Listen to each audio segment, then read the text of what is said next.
Muy buenas tardes.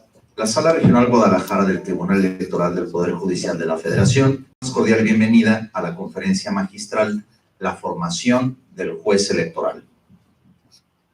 A continuación me permitiré presentar a las distinguidas personalidades que integran el Presidium. Saludos y damos la más cordial bienvenida al magistrado presidente de esta Sala Regional Guadalajara, Jorge Sánchez Morales. Integrando de igual manera este Presidium, agradecemos la presencia de la magistrada regional de esta sala, del Valle Pérez, así como al magistrado regional, igualmente integrante del Pleno de esta sala, Sergio Arturo Guerrero Olvera. Finalmente, le damos la más cordial bienvenida a nuestra distinguida ponente, a quien le agradecemos su presencia y participación, la magistrada en retiro, Alfonsina Berta Navarro Hidalgo. Siguiendo con la agenda de esta conferencia magistral, el magistrado presidente de esta Sala Regional Guadalajara, Jorge Sánchez Morales, dará lectura a la síntesis curricular de la magistrada en retiro, Alfonsina Berta Navarro Hidalgo. Adelante, magistrado presidente. Gracias, muy buenos días, un gusto saludarlos a ustedes y por supuesto agradezco a la magistrada en retiro, Alfonsina Berta Navarro Hidalgo, el que nos haya aceptado la invitación para estar en esta Sala Regional Guadalajara. Nos sentimos muy contentos. Estamos de lujo tenerla usted aquí, siendo la primera mujer juez de distrito en el país y, por supuesto, también haber ocupado la primera integración de la sala superior.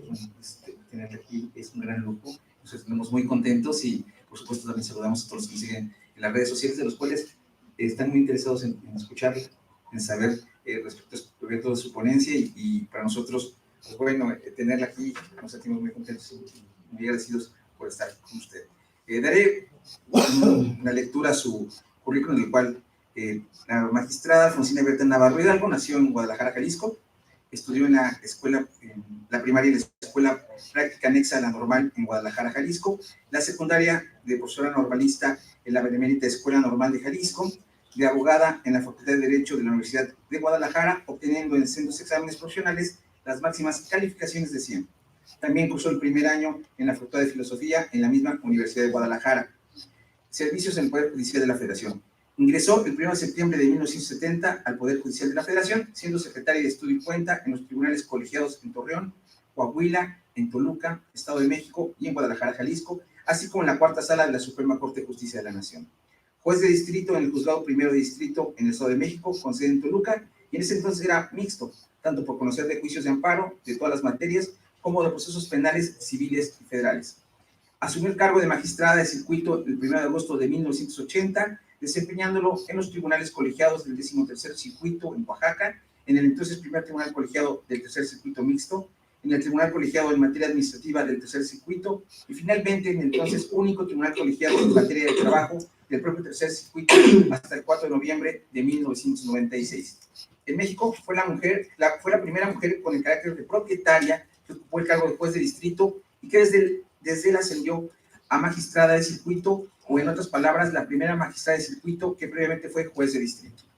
A partir del 5 de noviembre de 1996, ocupó el cargo de magistrada electoral en la Sala Superior del Tribunal Electoral del Poder Judicial de la Federación hasta la conclusión de dicho encargo constitucional, lo que ocurrió el 4 de noviembre de 2006. Intervino como tal en la resolución de miles de asuntos de tal naturaleza, destacando entre ellos la calificación de las elecciones presidenciales y entrega de sendas constancias de presidente electo a Vicente Fox y a Felipe Calderón Hinojosa. Luego, el 5 de noviembre de dicho año, en 2006, se reincorporó a la ahora primer tribunal colegiado en materia de trabajo del mismo tercer circuito, desde luego como magistrada de circuito, cuyo cargo desempeñó hasta su retiro. Actividades académicas. Ha sido catedrática de la Universidad de Arizona en Guadalajara, maestra en el Instituto de la Judicatura Federal, ha impartido cursos y conferencias que versan sobre el juicio de amparo y sobre la materia electoral en diversas instituciones del país y del extranjero, en la República Mexicana, en casi todas sus universidades, tanto públicas como algunas privadas, e instituciones electorales en el extranjero, en la Universidad Complutense de Madrid, España, en el Instituto Ortega y Gasset de la citada ciudad, en la Sorbona de París, en Lima, Perú, y en diversas universidades de Alemania pertenecen al aula iberoamericana.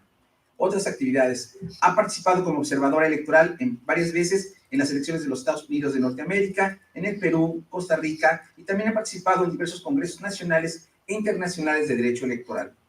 Destacan en distinciones los heraldos de la mexicanidad por el estado de Jalisco, al cursar el 6º grado de primaria en el estado de Jalisco, cuyo premio en ese entonces solo se otorgaba a un educando por entidad federativa.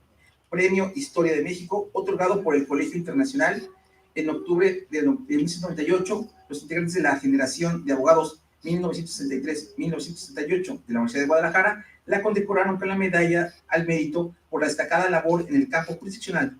También recibió un reconocimiento por parte de la Asociación de Abogados de Michoacán por la labor en beneficio de la justicia, e igualmente el Pleno del H. Supremo Corte de Justicia de la Nación le entregó un reconocimiento por la labor desarrollada como magistrada de la Sala Superior, sucediendo tanto por parte de la Asociación de Magistrados Electorales de la República Mexicana. En junio de 2008, el Consejo de la Judicatura Federal le entregó la medalla y reconocimiento al mérito judicial Ignacio L. Vallarta, la cual se entrega a solo un magistrado del circuito del país. Y al año siguiente ocurrió algo semejante en el estado de Jalisco. Luego, en 2010, se le otorgó la presea Ramón García Ruiz como hija predilecta y distinguida de la Benemérita y Centenaria Escuela Normal de Jalisco. Igualmente, los 3 poderes del estado de Jalisco la condecoraron por ser defensora del constitucionalismo en México.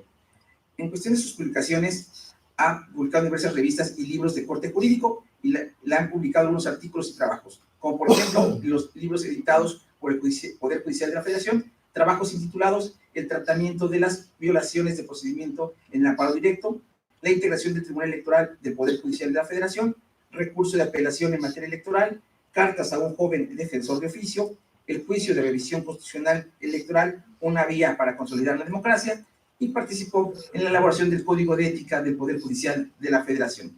En la actualidad es magistrada en retiro, pero continúa impartiendo clases y conferencias sobre temas que versan sobre el juicio de amparo y sobre temas de carácter electoral. Sea usted bienvenida, magistrada Berta Navarro. Tiene usted la voz. Muchísimas gracias. Buenas tardes, amigos todos. Es de gente bien nacida el ser siempre agradecida, afirmación de los antiguos griegos. En observancia al principio, mi agradecimiento a la invitación que me formuló el presidente de esta sala regional, magistrado Jorge Sánchez Morales, para participar en esta charla, que no conferencia, y además por sus bondadosas palabras permitidas en torno a la que habla. Muchas gracias, magistrado. Mi reconocimiento a los magistrados Gabriela del Valle Pérez, gran amiga y colaboradora, y al magistrado Sergio Arturo Guerrero Olvera, quienes junto con el primero integran este Tribunal de Justicia Electoral.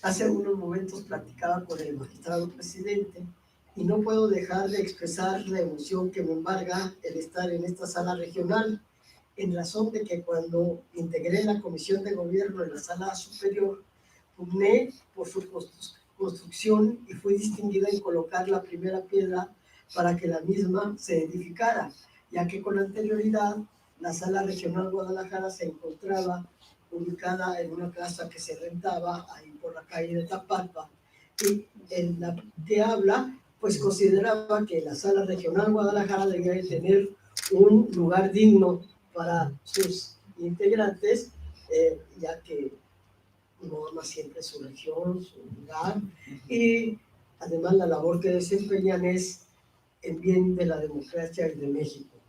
Entonces, pues yo ahí estaba duro y duro hasta que se construyera una sala acorde a las necesidades propias de esa época. Ahora ya está rebasada por todas las actividades que realizan, que son múltiples. Bueno, ahora aclaro que me hubiera gustado presentarles un magnífico trabajo digno de tan selecta audiencia, ya que estoy consciente que dirigirme a ustedes, dada su vasta preparación, es algo así como venir a enseñarles el Padre Nuestro al señor cura. Aclarado lo anterior, empezaré por enseñar muy someramente qué es el Poder Judicial de la Federación. Por principio, considero conveniente recordar que el francés Barón de Montesquieu y el inglés John Locke se encargaron hace más de 500 años de advertir que para que una sana convivencia era conveniente que hubiera una división de poderes dentro del estado de gobierno de un conglomerado social, y así pugnaron porque estos fueran el poder ejecutivo, el legislativo y el judicial. Aquí en México, inspirado precisamente en las ideas de Montesquieu, fue don José María Morelos y Pavón quien trajo a la vida jurídica esa división tripartita de poderes y fundamentos del constitucionalismo mexicano que marcaron el rumbo de nuestra nación. Así, el Congreso de Apatzingán asumió la titularidad del Poder Legislativo bajo el nombre de Supremo Congreso Mexicano y su símbolo, la pluma. El Poder Ejecutivo, simbolizado por una espada, se constituyó por una junta integrada por 3 próceres insurgentes, don José María Morelos y Pavón, José María Lisiaga y José María Cos. Mientras que al Poder Judicial se le denominó Supremo Tribunal de Justicia para la América Mexicana, cuyo símbolo fue la balanza, y se instaló en Ario, hoy de Rosales, Michoacán, el 7 de marzo de 1815, el cual fue integrado por distinguidos juristas, antecedente de la hoy Suprema Corte de Justicia de la Nación. Por eso, cada año, el 7 de marzo, se celebra en Ario de Rosales la instalación de ese Supremo Tribunal, que es el antecedente, es la base de la Suprema Corte de Justicia de la Nación y por ende del Poder Judicial de la Federación.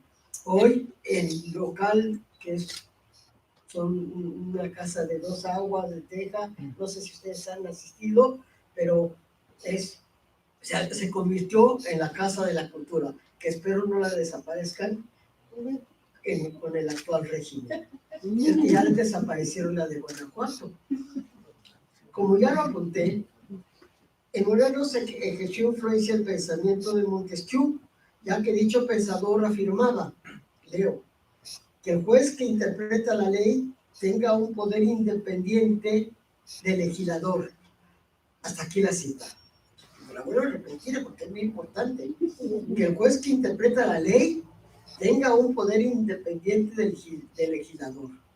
Agrego yo que esa independencia debe ser no solo del poder legislativo, sino que estoy convencida, y posiblemente también quienes me escuchan, que la misma, esto es, la independencia, debe haberla igualmente respecto del Ejecutivo, porque de otra manera retrocederíamos a la Francia de 1789, en donde el soberano llegó a afirmar, el Estado soy yo. Así pues, los juzgadores de todos los niveles, por ningún motivo, y cuando hablo de juzgadores, permítanme decirles que no solamente son los magistrados, también son los secretarios de estudio y cuenta, los oficiales administrativos, todos los que integran un tribunal que imparte justicia. Porque si no fuera por ese ente que se conforma como si fuera un relojito, que cada pieza tiene su función, no funcionaría ningún tribunal. Yo le llegué a decir en una entrevista que me hizo la ministra Margarita Luna Ramos, que los ministros, los magistrados no somos nada si no contamos con buenos colaboradores. Por eso cuando hablo de juzgadores, hablo de plural, de todos ustedes que conforman esta sala regional. Así pues, los juzgadores de todos los niveles por ningún motivo tienen que someterse a los intereses o caprichos de los otros 2 poderes que conforman la República. Cada poder debe mantener la independencia que le es propia por mandato constitucional, para que de tal manera haya los pesos y contrapesos a que se refiere el italiano Sartori. En la actualidad, el Poder Judicial de la Federación se integra por 3 entes autónomos entre sí, pero a la vez formando una unidad. Es algo así como la Santísima Trinidad, 3 personas distintas en un solo Dios verdadero. A la cabeza se encuentra la Suprema Corte de Justicia de la Nación, integrada actualmente por 11 ministros que funcionan en pleno o en salas. La primera sala conoce de asuntos penales y civiles y la segunda de los laborales y administrativos. Dicha Suprema Corte también conoce de los amparos indirectos y directos en revisión. Funcionando en pleno, resuelve las acciones de inconstitucionalidad que prevé el artículo 105 de la Constitución General. Y dicho sea de paso, para que se declare la inconstitucionalidad pretendida, se requiere de 8 votos por lo menos. Asimismo, conoce de controversias constitucionales. Los amparos en revisión de que conoce la Corte los intentan los particulares y para su procedencia es necesario que se haya reclamado bien la inconstitucionalidad de una ley o se haya interpretado de manera directa un precepto constitucional. Las acciones de inconstitucionalidad, aunque previstas desde la Constitución de 1917, adquirieron fuerza cuando en 1996 se incorporó como tal la acción de inconstitucionalidad en materia electoral, mientras que las controversias constitucionales se refieren predominantemente a lo que doctrinalmente se llama invasión de esferas. Esto es, por ejemplo, un Estado pronuncia una ley que invade la esfera federal o viceversa, o un Estado invade la de otro Estado, etc. Esta se encontraba ya prevista en el artículo 1 de la anterior ley de amparo, vigente hasta 2013. Otro ente muy importante lo constituye el Consejo de la Judicatura Federal, encargado de la carrera, vigilancia, disciplina y administración de los órganos de impartición de justicia en materia federal, con excepción de los que competen a la Suprema Corte de Justicia de la Nación y del Tribunal Electoral. O sea, se encarga de los juzgadores, de los juzgados del distrito, bueno, de todo el personal de los tribunales de circuito, cuyos titulares en la actualidad ascienden a 1.425 entre magistrados y jueces, y cuentan cada uno con cuando menos 50 colaboradores. Entonces, eso se ha hecho algo enorme, yo decía ya casi incontrolable. Dicho Consejo de la Judicatura se integra por 7 miembros, encabezados por el presidente de la Suprema Corte, 3 magistrados de circuito, 2 consejeros que designa el Senado de la República, y ahorita van a salir, son los consejeros Borrego y Daza, y muchos magistrados dicen, ay, qué bueno, porque es el primero de la azote. Pero pues ahora el Senado va a nombrar a otros 2 que van a seguir otra línea muy parecida de austeridad y de todas esas cosas que no nos gustan, ¿no? Que fuera bonos y que fuera, no. Bueno, y uno más que nombra el Ejecutivo Federal, o sea, la consejera Marta María del Carmen, que también sale este año en noviembre, según tengo entendido, y nombra el Ejecutivo. O sea, ya va a estar más. Por eso ya dijo ayer López Obrador, digo, nuestro señor presidente, López Obrador, que ya no se va a meter con el Poder Judicial, porque tenía la idea de desaparecer el Consejo de la Judicatura y de que crear una nueva sala en la Corte, la tercera sala, 2 salas, una tercera sala que se llamaba Sala Anticorrupción. O sea, como que quería manejar, daba esa impresión, yo no digo que lo vaya a hacer, pero ya dijo que no se va a meter con nada de la estructura del Poder Judicial. Pero en lo que sí va a estar firme es en que el Poder Judicial de la Federación no gane los exagerados sueldos de que perciben los ministros, magistrados, jueces, secretarios, oficiales, porque hoy están en la gloria. Así dicen, bueno. No, creo que no, que al contrario.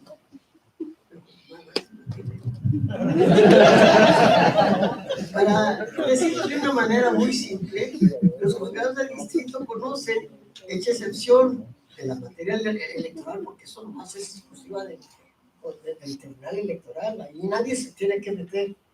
Bueno, como a la Corte. A esa a la que se le da el permiso. ¿Sí? Bueno, los juzgados del distrito conocen, hecha excepción de la materia electoral, de los asuntos en los que cualquier autoridad, sea del rango que sea, desde el presidente de la República hasta cualquier autoridad, hasta emiten actos o leyes apartándose de los mandatos constitucionales y acontezcan dichos actos fuera del juicio, o sea, extraños al juicio, antes y después de concluidos los juicios, o dentro de estos, si afectan de manera sustancial un derecho sustantivo. Ahora, si hay violaciones procesales, pero no afectan derechos sustantivos, bueno, lo reclaman en vía de amparo directo ante los tribunales colegiados, en su caso, cuando haya una sentencia o resolución que ponga fin a un juicio y que les perjudique. Y ahora con la existencia del amparo adhesivo también los tienen que reclamar, porque si no, les precluye el derecho para hacerlos valer en un posterior amparo. Bueno, ya les adelanté que los tribunales colegiados de circuito conocen de los amparos directos que proceden únicamente contra las sentencias definitivas que dictan cualquier tribunal del país, o una resolución que pone fin al juicio, por ejemplo, que operó la caducidad de la instancia, porque hay muchos tribunales, en muchos lugares, aquí en Jalisco todavía existe la caducidad de la instancia, que dicen, no promoviste en tanto tiempo, en algunos son 6 meses, 8 meses, 3 meses, varía de acuerdo con cada entidad federativa, de archivo, se le pone fin al juicio, se da por concluido, no tienes interés, y ahí se acabó. Entonces, si es una resolución que puso fin al juicio, la pueden reclamar en vía de amparo directo. Y finalmente, los tribunales unitarios deciden como juzgadores de segunda instancia de asuntos penales federales y civiles de igual naturaleza. No sobra traer al recuerdo, aunque es de todos ustedes ampliamente conocido, que la intervención jurisdiccional en la materia electoral se remonta al siglo decimonónico, en donde sobresale la antagónica postura adoptada por 2 presidentes de la Suprema Corte de Justicia de la Nación, don Ignacio Luis Vallarta, aquí, y don José María Iglesias, sobre la procedencia en lo que atañe al amparo en materia electoral, ya que mientras Iglesias en 1873 sostuvo la sin procedencia del juicio constitucional en torno a la cuestión apuntada, Vallarta, en cambio, en 1881 mantuvo una posición radicalmente contraria, bajo el argumento doctoral que de estimar procedente el amparo que tocara la materia electoral se rompería el equilibrio que debía existir entre los poderes, cuyo criterio jurídico, repetido a lo largo del tiempo, marcó la no intervención del Poder Judicial de la Federación en la cuestión de que se habla. Cuando hablaba Iglesias sobre la procedencia del amparo, se iba al artículo, o se basaba en el artículo 16 constitucional, que dice que nadie puede ser, bueno, ustedes lo conocen, nadie puede ser molestado en su vida, propiedad, posesiones, etcétera, sino mediante un mandamiento escrito de autoridad competente. Y ahí, bueno, autoridad competente, entonces se vendía a ver si la autoridad era competente, porque hubiera surgido realmente de un proceso electoral y que realmente hubiera ganado las elecciones. Entonces se quiso meter muy profundamente, decía Vallarta, no nos metamos con eso, y no, se metieron hasta 1977, en donde se instituyó un recurso de reclamación, del cual conocía la Suprema Corte de Justicia de la Nación, únicamente por lo que ve a los resultados electorales, pero sus resoluciones no eran vinculatorias para los partidos políticos, ni para los ganadores, ni para los perdedores. Entonces, simplemente esa falta de vinculación, pues como era así, como si no hubiera dicho nada, pues no funcionó. Y se quedaron ahí, pues, archivados todos esos asuntos sin resolver.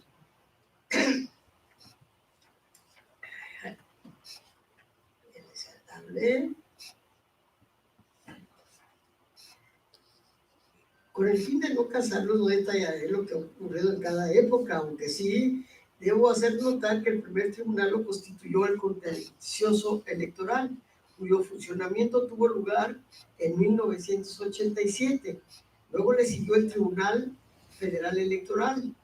Después, y aquí lo importante de destacar, ocurren reformas en la vida jurídica política del país. Estas las recoge la Constitución en agosto de 1996, pero luego después se van desarrollando poco a poco y para la existencia democrática de nuestra nación. Todas estas reformas versaron sobre diferentes temas de contenido político electoral y afectaron en gran medida a las estructuras existentes en los tres poderes de la Unión, siendo relevante que entre dichas reformas se encuentre un sistema integral de justicia electoral. Nunca puede haberlo, siempre es inacabado, siempre después de cada elección se ven las deficiencias que ocurren o que existen y que deben de corregirse. Así se leía en la exposición de motivos de la iniciativa correspondientes, pues en las mismas, por primera vez, se faculta a la Suprema Corte de Justicia de la Nación para declarar inconstitucionales leyes de carácter federal o local que en materia electoral se aparten de lo que dispone la Constitución del país, la cual se encuentra prevista por la fracción segunda de su artículo 105. Eso por un lado. Y por otro, la incorporación del entonces Tribunal Federal Electoral al Poder Judicial de la Federación, creándose en noviembre de ese año una ley que reglamenta los diversos medios de impugnación en materia electoral, esto es, los que prevé la Ley General de Sistema de Medios de Impugnación en materia electoral. Dicha incorporación tuvo su razón de ser, en tanto que los tribunales son, en términos generales, los órganos especializados, estructurados e instituidos para impartir justicia, acatando siempre las disposiciones constitucionales y con una visión más amplia sobre cómo debe decidirse un asunto sometido a su consideración, y en virtud de la preparación y profesionalismo exigidos a sus integrantes. Tales órganos son quienes cuentan con la aptitud necesaria para la aplicación del derecho y el desarrollo de la técnica jurídica procesal que regula, desde luego, todos los procedimientos jurisdiccionales. Eso por una parte.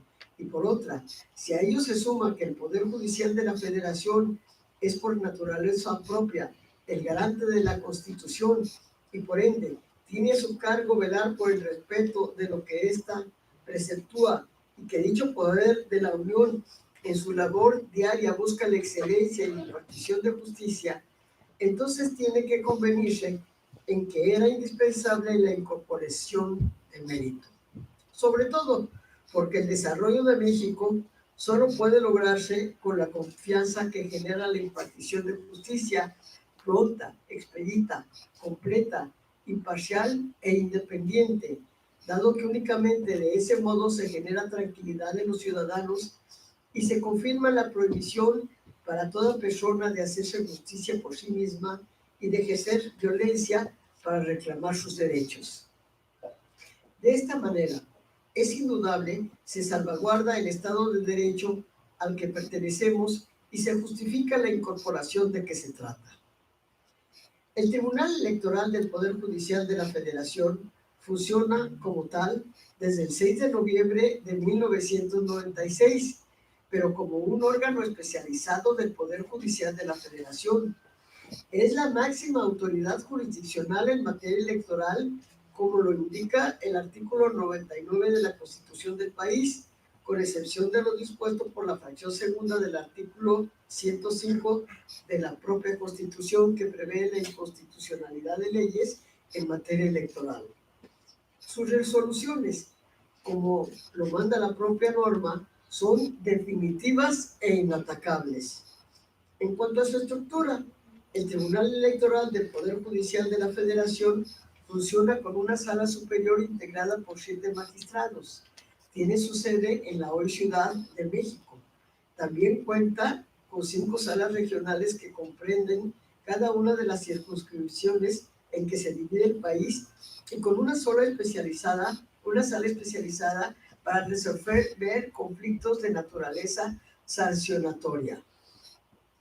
Dicho tribunal, vale recordar, tiene que ver con los conflictos relacionados con las elecciones del presidente de la República, de 500 diputados federales, 128 senadores, 32 gobernadores, 1.103 diputados locales, 2.432 presidentes municipales y de aproximadamente 14.002 regidores, sin contar los conflictos que se suscitan en el seno de todos los partidos políticos, cuyo número se ha visto incrementado de manera significativa, diría yo, con los asuntos intrapartidistas, los que por ahora ocupan el primer lugar numérico para su decisión.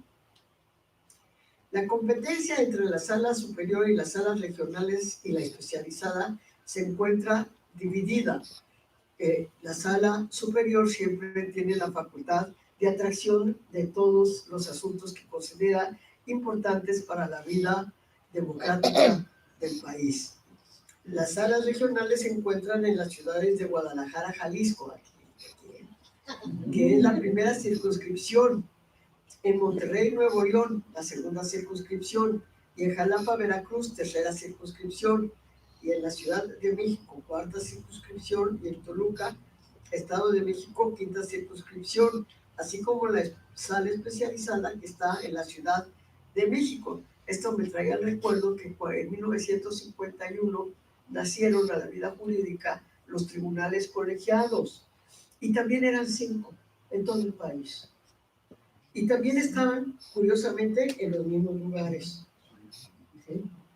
Y, bueno, aquí los fundadores del primer tribunal, del único tribunal colegiado, fueron don Cristóbal Castillo Arvirde, fue don Alfonso de Silva y Luis Valdés, antes ilustres magistrados. No, ahora ya no quiero decirles que hay más de 50 magistrados. Cuando yo empecé de secretaria de 50 con el entonces magistrado Ávila del ministro, no más había un tribunal colegiado, pero era un tribunal colegiado también así como la sala regional, que conocíamos de todo, ¿no? Baja California, Sinaloa, Sonora, Nayarit, Colima, Guanajuato. Bueno, era muy amplio el lugar donde se ejercía jurisdicción, ¿sí? Y había entonces la figura jurídica ya desapareció de la caducidad o el sobreseimiento por inactividad procesal, ¿sí? Y ellos, los ministros, entonces el magistrado Vintia tenía una secretaria que después del magistrado Vintia llegó Felipe López Contreras y luego yo lo sustituí, Delia Gómez Melín, en paz descanse, pero ella se llevaba todos los asuntos de sobreseimiento y de caducidad. Y excuso decirles, las estadísticas se abundaban y era máquina, no era como ahora con todos los instrumentos que se tienen, que no se rellena el numerito y el nombre, no, era manual, pero no voy a exagerarles, pero cada semana se listaban los asuntos, cada semana se gestionaba, y no voy así a exagerarles, pero cada semana salían más de 200 asuntos por ese motivo. Y éramos nomás 2 secretarios de cuenta que nos dedicábamos a los asuntos, nada que metemos alguno facilito, un sobreseimiento por desistimiento, uno por extemporáneo, uno porque no trae firma, nada, todos esos eran de Delia, ¿sí? Entonces, igual en la corte, en la corte, cuando yo llegué a la Suprema Corte en 1972, por bendición de María Santísima, ¿sí? Porque estaba muy chica, entonces nomás éramos 2 secretarios por cada ministro.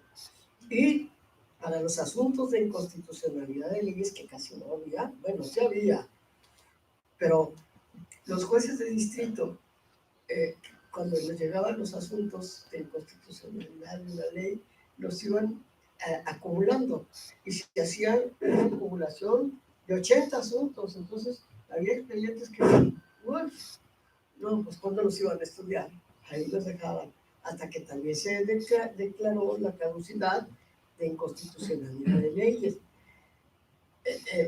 Y había un solo secretario para 2 ministros. Entonces,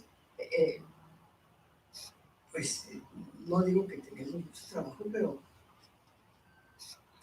en tratándose del amparo legalidad, los colegiados hacen lo que entonces hacía la Suprema Corte de Justicia de la Nación. Y ahora tienen 4 secretarios cada magistrado del tribunal colegiado. Y luego dieron por exigir un número determinado de asuntos. Desde mi punto de vista y con todo el respeto que me merece el Consejo de la Judicatura, dieron los señores magistrados tribunales auxiliares, porque los colegiados se vieron atiborrados de trabajo, crearon tribunales auxiliares, y entonces, pues, la manera más fácil tenían que completar las cuentas. Y entonces concedieron amparos que yo llamaría no muy profundos, ¿sí? Sino que sino por amparo light, ¿sí?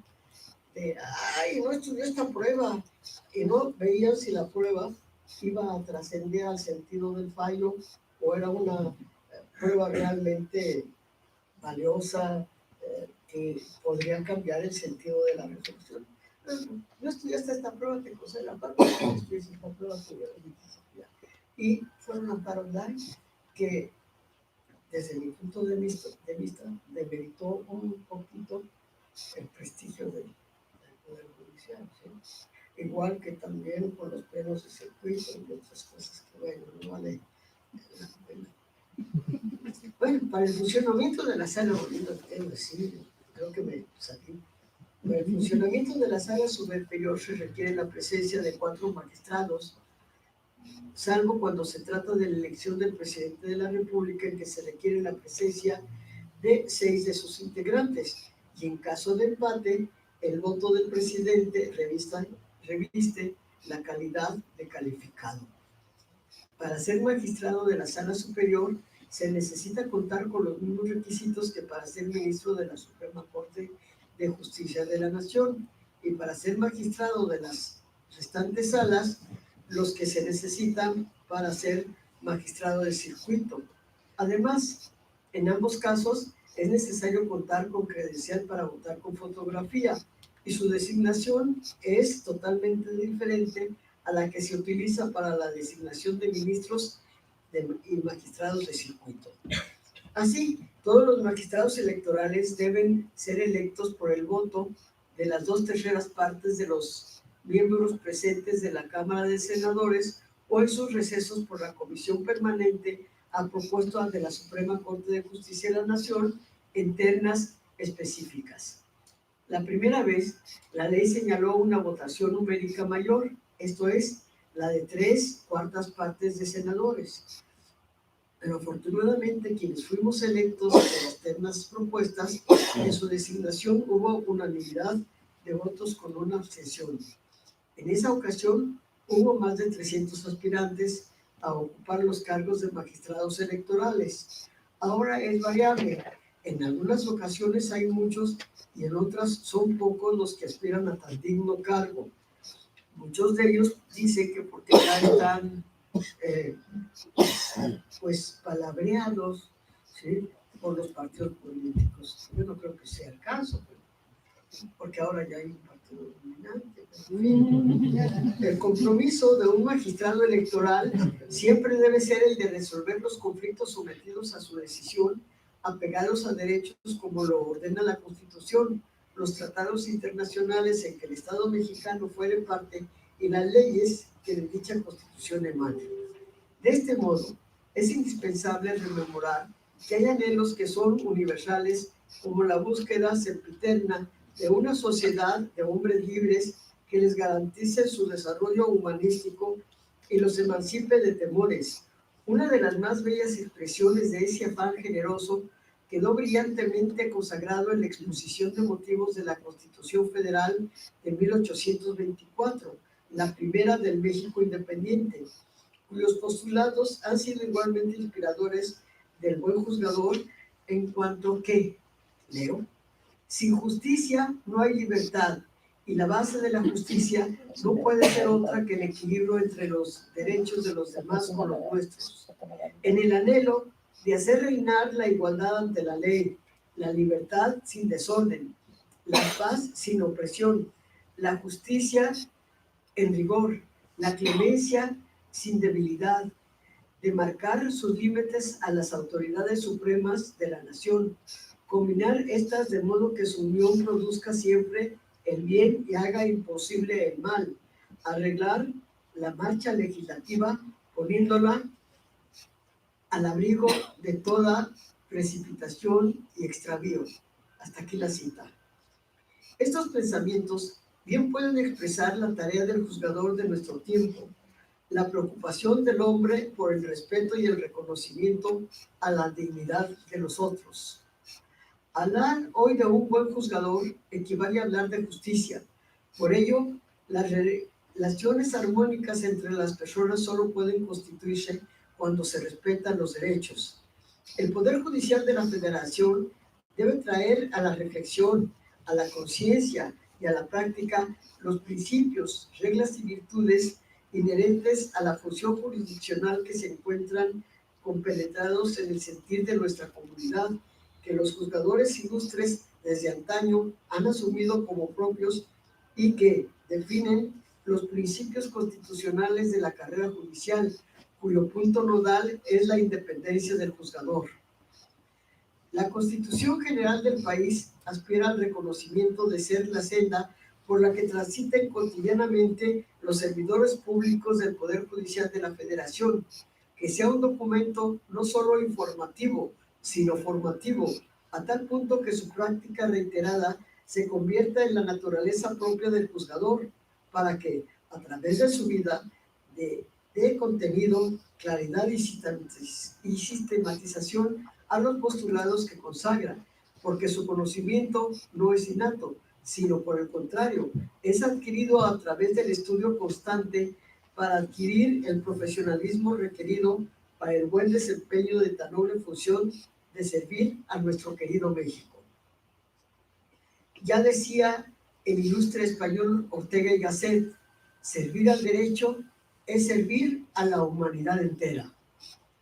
Es cierto que ha habido constantes reformas a nuestra Carta Fundamental, pero ello no impide que los juzgadores las desconozcan, sino que por el contrario, su conocimiento se convierte en una necesidad de plasmarlas, cuando menos sus principios, en las decisiones que adoptan al resolver cada justiciable, pues de esa manera es como, dicho sea de paso, a la vez se cumplen los principios éticos que deben observar escrupulosamente los juzgadores y que no son otros que, primero, independencia, la cual se basa en que no pueden admitir ninguna indicación de cualquier ente extraño sobre la forma de resolver determinado asunto.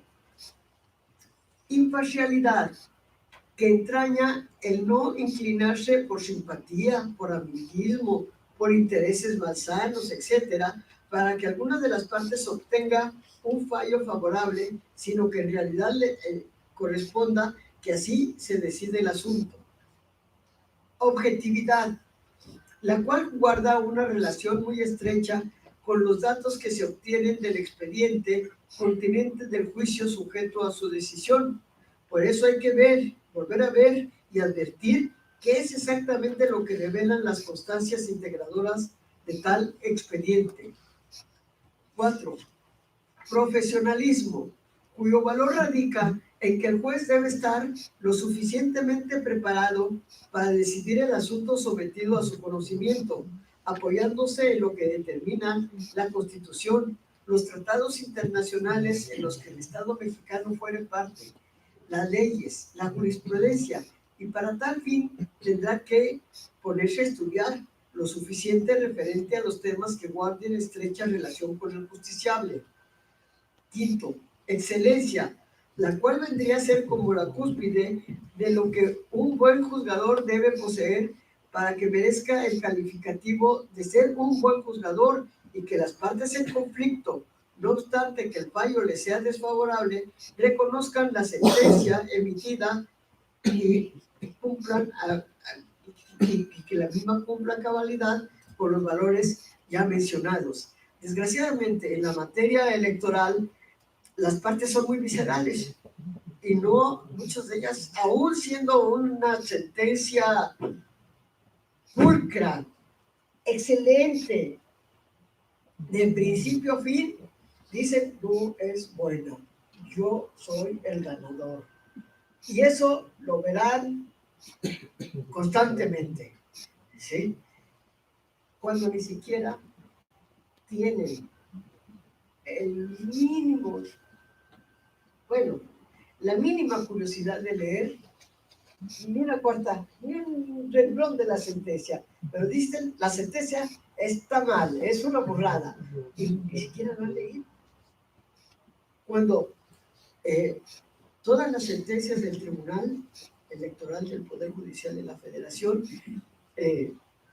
son, aquí le llaman subidas a internet, ¿sí? Para que estén al alcance no solamente de los justiciables, de las partes en conflicto, de todo el mundo, están a la vista de todo el mundo. El Poder Judicial de la Federación, principalmente el electoral, no esconde sus sentencias. Al contrario, le gusta que las lean. Cuando yo integré la sala superior, me tocó la fortuna de que eran más leídas en el extranjero que en México. Y gracias a el magistrado Orozco Enrique, con quien trabajó Gaby, la magistrada Gaby, para cariño, confianza aquí, pero y las aplaudían, y decían, qué buena sentencia. Y las de las salas regionales también son muy buenas sentencias. Y pueden ustedes ver las estadísticas. ¿Cuántos asuntos ocurren o son impugnados ante la Suprema Corte? ¿Y cuántos de ellos son confirmados? Eso demuestra que hay excelencia en todos sus integrantes.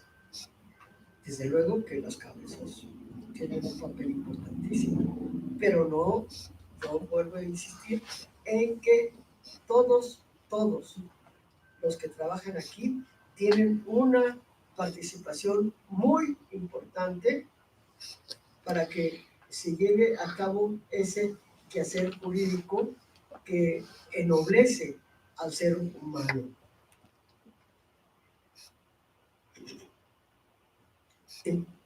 Podría decir que el resultado de todas estas sentencias debe estar plenamente garantizado con la argumentación jurídica que se plasme en cada sentencia, sin que tampoco cada sentencia se convierte en un libro, que se dicte y que esté al alcance de todo el mundo con un lenguaje sencillo, que esté al alcance del justiciable, que entienda lo que el juzgador quiere decir, ¿sí? No obstante que la Ley de Sistema de Medios de Impugnación en materia electoral prevé 4 recursos: el de revisión, primero, el de apelación, el de reconsideración y el de revisión del procedimiento especial sancionatorio, y que también establece 4 juicios. Esto es el de inconformidad, segundo, el de protección de los derechos políticos electorales del ciudadano, 3, el de revisión constitucional electoral, y 4, el previsto para dirimir los conflictos o diferencias laborales entre el Instituto Nacional Electoral y sus servidores. Como decía, no obstante la gama de medios impugnativos existentes, el tribunal de que hablamos siempre se ha distinguido a nivel nacional e internacional por ser un tribunal garantista. Y si el afectado se equivoca en la interposición del medio impugnativo, entonces el tribunal debe corregir la equivocación y encauzarlo al que le corresponde. Igualmente, la interposición de los medios de impugnación siempre está al alcance del afectado, porque la ley prevé que las impugnaciones deben presentarse ante la autoridad cuyo acto se impugna, evitándose así su traslado al lugar en que dicho medio de impugnación debe ser resuelto. Es más, agregaría yo, por ejemplo, tratándose del juicio de los derechos políticos electorales del ciudadano, cuando se trata de la credencial para votar por fotografía, ya en las oficinas correspondientes del INE ya tienen hasta formatos para las impugnaciones correspondientes, ya les tienen la demanda hecha, ya nomás firman y ya viene al tribunal. O sea, hay una muy vasta amplitud para que el afectado adquiera, obtenga lo que pretende a través del medio de impugnación.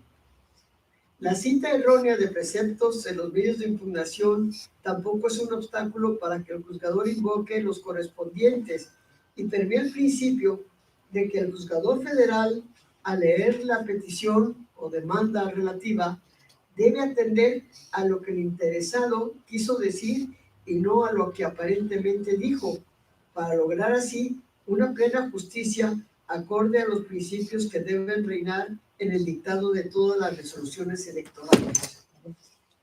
Son muchísimas las funciones que realiza el Tribunal Electoral del Poder Judicial de la Federación en favor de los mexicanos, en beneficio de la democracia, pero creo que el tiempo ya se ha agotado en demasía y solo terminaría por decir que este tribunal es un orgullo de los mexicanos que vela siempre por el respeto del voto ciudadano y, por qué no decirlo, constituye un ejemplo para el concierto jurídico internacional. Muchas gracias a todos ustedes por su atención.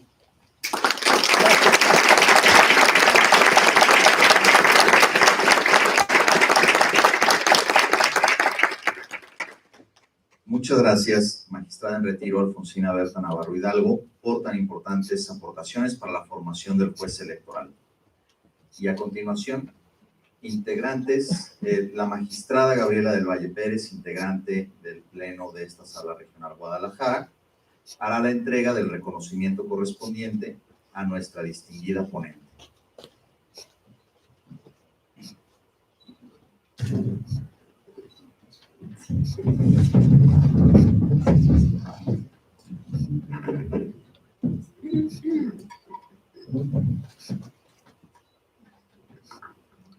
La Sala Regional Guadalajara del Tribunal Electoral del Poder Judicial de la Federación otorga el presente reconocimiento a la magistrada Alfonsina Berta Navarro Hidalgo, magistrada en retiro, por impartir la conferencia magistral La formación del juez electoral, con sede en el Pleno de la Sala Regional Guadalajara del Tribunal Electoral del Poder Judicial de la Federación, Guadalajara, Jalisco, 13 de agosto de 2019, y trae la firma de los tres.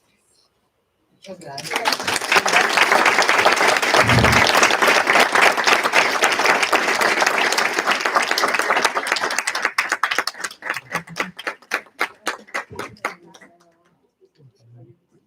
Muchas gracias. Me siento como en mi casa. Es su casa.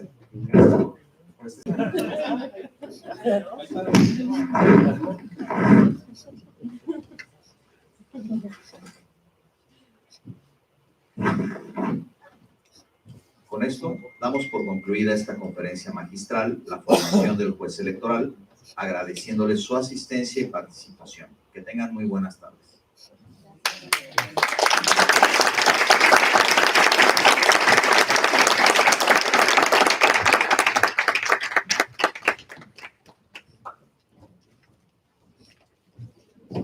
Hola.